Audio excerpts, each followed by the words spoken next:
Chapter 7. Job Benefits. Your free daily banana. On-the-job benefits in Denmark come in 3 categories: the kind every Danish worker gets, the kind everyone at your company gets, and the kind that only top dogs at your company get. When you talk with a future Danish employer, there's not all that much room for negotiation unless you're coming in at a very high level or have a highly sought-after specialty.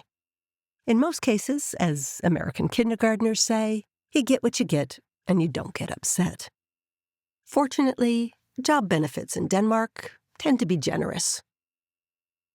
Anyone with a full-time job in Denmark is entitled to 5 weeks annual paid vacation, in addition to the roughly 12 Danish public holidays per year. If you're on a salary, your employer will also put aside a percentage of your salary as a vacation allowance, so you can enjoy your time off a bit more. Hourly workers may find themselves covered by feriekonto, the government-run vacation account.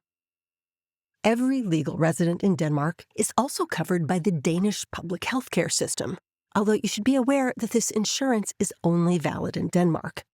If you live in Denmark and travel to, say, the USA, you'll need to seek out and pay for some extra insurance.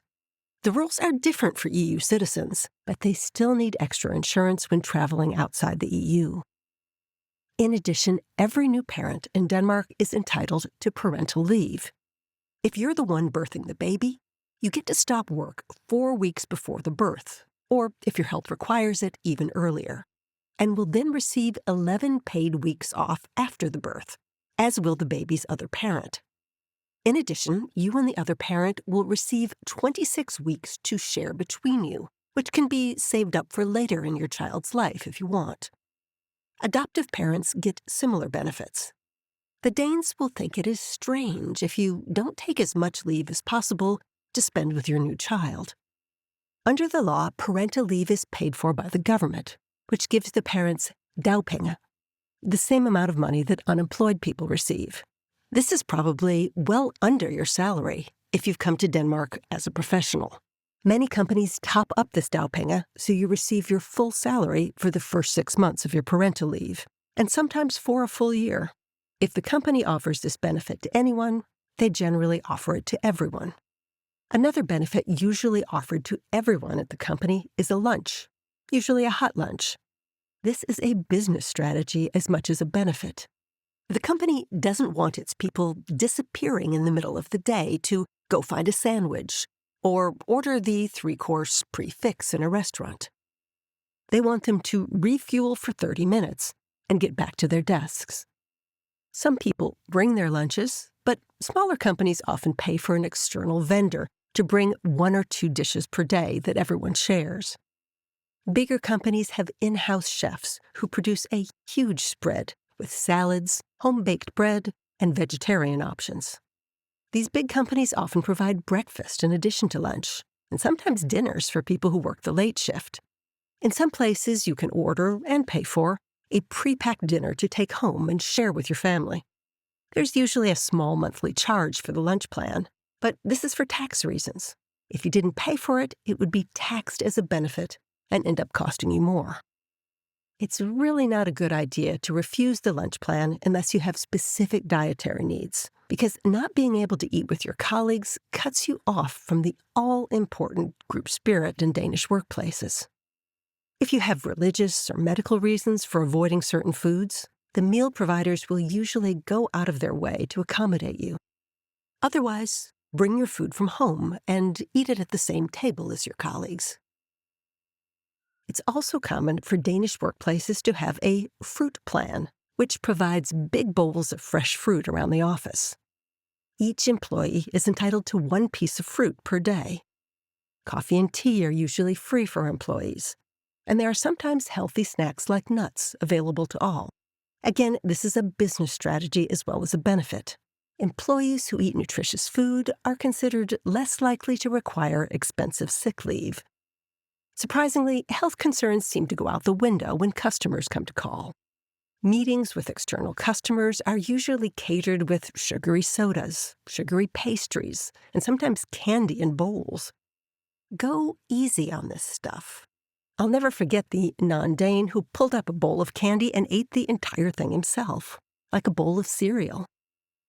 These meeting treats can be worked off at the company gym, which large companies usually provide for all of their employees. Smaller companies sometimes subsidize memberships at a local gym. Everyone who works in Denmark must pay into the Danish government pension plan, and most employers also have private plans, into which you contribute about 5% of your base salary, and the company contributes an extra 10% of your income. You can take this money with you if you change jobs within Denmark, and you can withdraw it entirely if you choose to leave Denmark, although it will be heavily taxed at the time you withdraw it. The pension plan usually also includes some extra life insurance and long-term disability insurance. I always choose the plan with the maximum disability coverage available, because the Danish førtidspension payments for full disability are difficult to get and not particularly generous. Many companies also offer private healthcare plans to all of their employees and their families. You might ask, why do I need private healthcare in a country like Denmark, where healthcare is tax-financed and free at the point of care? The answer is that public healthcare doesn't cover everything. It provides life-saving treatment. Coverage for pain-relieving therapies like acupuncture and reflexology is limited, and so is psychological help or drug counseling if someone in your family should need it. Your private healthcare plan can cover this type of thing. It also provides quicker access to the kind of non-emergency operation that might require a wait at a public hospital, like a bad knee from a sports injury. I've described the benefits that everyone in Denmark gets and that everyone at a specific corporation gets. Now a few words about the benefits you probably won't get unless you're one of the very top dogs at a company or you have a unique skill set. For example, top executives usually get an extensive bonus or stock option plan, but these are restricted to a certain pay grade. If you're not in that pay grade, it's not something you can negotiate for. Company cars are also distributed by pay grade. Top executives are usually offered a leased luxury vehicle, although having a driver is considered pompous, unless you are a CEO or Prime Minister of Denmark.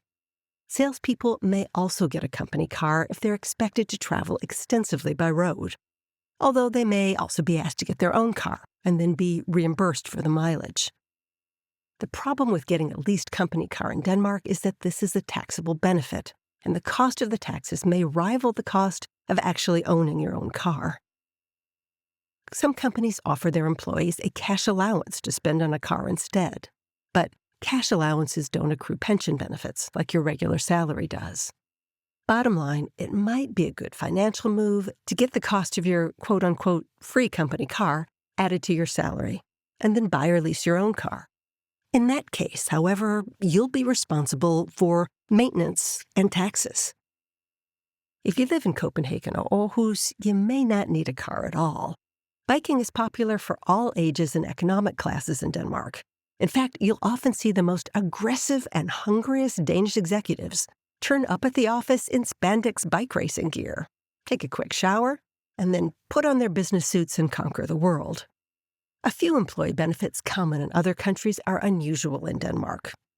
For example, housing allowances are rare. You'll be expected to pay for your housing on your own, although you may be given a small moving and relocation allowance. Domestic help is almost never provided, although a few companies will let you pay to drop off your laundry and dry cleaning at the office and have an external company take care of it. In general, domestic help is rare in Denmark. If you plan to live here, even as a highly paid professional, and even as a man, you'll need good cooking and cleaning skills. Wealthy families sometimes have an au pair to help with the kids, but generally you're on your own, with the possible exception of a weekly cleaning service to do, the heavy lifting. If you have children, don't expect a schooling allowance unless you are a very sought-after employee. While there are some excellent international schools in Denmark, you will usually have to pay the tuition yourself. Putting your child in a Danish school, either a state school or a private one, is smiled upon by the Danes. It is seen as a sign of commitment to Denmark. Working from home is common in Denmark. and some companies will pay for your home internet connection. They'll also usually pay for a company mobile phone, although this benefit, like so many other Danish benefits, is taxable. When you're offered a benefit from your Danish employer, it's a good idea to think in terms of, is this taxable at Danish tax rates? If it is, your benefit might just cost more than it's worth.